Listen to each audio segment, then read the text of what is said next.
ନା ଆଜି ବିଧାୟକ ଭାବେ ମୁଁ ଶପଥ ନେଇଥିଲି ଜୁନ 19 2024 ମସିହାରେ।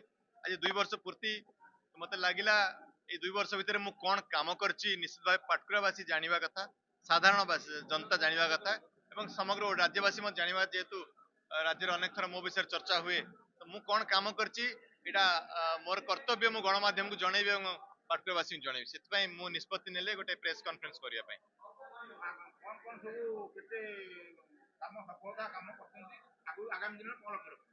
ବହୁତ ରୋड କାମ ଆରମ୍ଭ ହେଇଯାଇଛି। ଛୋଟ ଛୋଟ ଗାଁ କୁ ଯୋଉ କାମ ଗୁଡା ରାସ୍ତା ପ୍ରାୟ ବହୁତ କାମ ହେଇଯାଇଛି। ମେଜର କାମ ମୋର ଅଛି ପାଟକୁରାକୁ ପଶିବା ଏବଂ ପାଟକୁରା ବାହାରିବା ସବୁ ଦିଗରୁ ଆପଣ କଟକରୁ ତିର୍ତ୍ତୋଲ ବାଟ ଦେଇକି ସେପଟେ ଆସନ୍ତୁ କି ସାଲେପୁର ଦେଇକି ଆସନ୍ତୁ କି ହଳଦିଆଗଡ଼ ବାଟ ଦେଇକି ଆସନ୍ତୁ କି ଏପଟେ ଖଇରା ବାଟ ଦେଇକି ଆସନ୍ତୁ ସବୁଆଡେ ରାସ୍ତା ଆମର ଭଲ ରହିବ। ସେଥିପାଇଁ ପ୍ରାୟ ରୋଡ ମୁଁ ଟେଣ୍ଡର କୁ ପ୍ରକ୍ରିୟା ଅବସ୍ଥାରେ ଅଛି। ଖୁବ ଶୀଘ୍ର ଏ ରୋଡ କାମ ସରିଗଲେ ସମସ୍ତ ଗମନାଗମନ ସୁବିଧା ହେଇଯିବ। ଏହା ଛଡା ଏଜୁକେଶନ ଡିପାର୍ଟମେଣ୍ଟ ଉପରେ ମୁଁ ଟିକେ ଗୁରୁତ୍ୱ ଦେଇଛି। ବର୍ତ୍ତମାନ ସେ ପରିସ୍ଥିତି ଭଲ ନାହିଁ।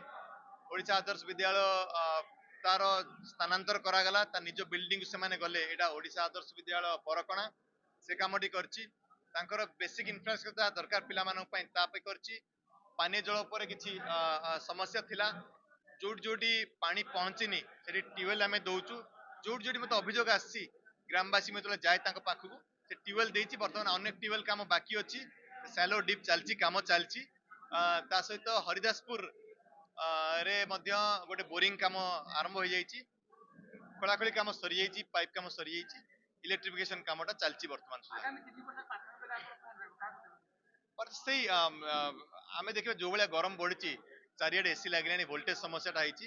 ତ ଅନେକ ଜାଗାରେ ଯୋଉଠି ଯୋଉଠି ଟ୍ରାନ୍ସଫର୍ମର ଅପଗ୍ରେଡ କରିବାର ଅଛି ତାକୁ କରିବା। ପାନୀୟ ଜଳ ସମସ୍ୟା ଯଦି ମେଗା ପ୍ରକଳ୍ପ 27 ମାର୍ଚ୍ଚ ସୁଦ୍ଧା ନ ସରିବ ତା ପାଇଁ ତ ଅନେକ ଜାଗାରେ ବୋରିଂ କରିବାକୁ ପଡେ, ସେଟା ମୁଁ ଧ୍ୟାନ ଦେବି। ସ୍କୁଲ ର କେମିତି ଉନ୍ନତି ହେବ ଅନେକ ସ୍କୁଲ ଜାଗାରେ ହଁ ନିଶ୍ଚିତ ଭାବେ କରିହେବ।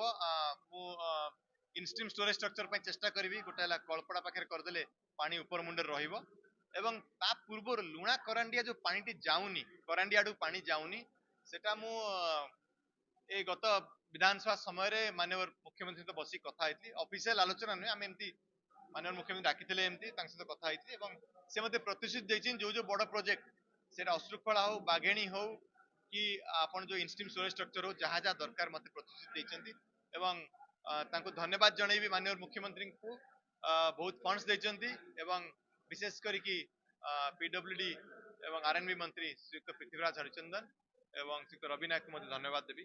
ବହୁତ ସହଯୋଗ କରୁଛନ୍ତି ଏବଂ ସ୍ୱାସ୍ଥ୍ୟ ଅବସ୍ଥା ମୁଁ ସ୍ପଷ୍ଟ ଭାବେ କହିବାକୁ ସ୍ୱାସ୍ଥ୍ୟ ଅବସ୍ଥା ଟିକେ ଭଲ ନାହିଁ।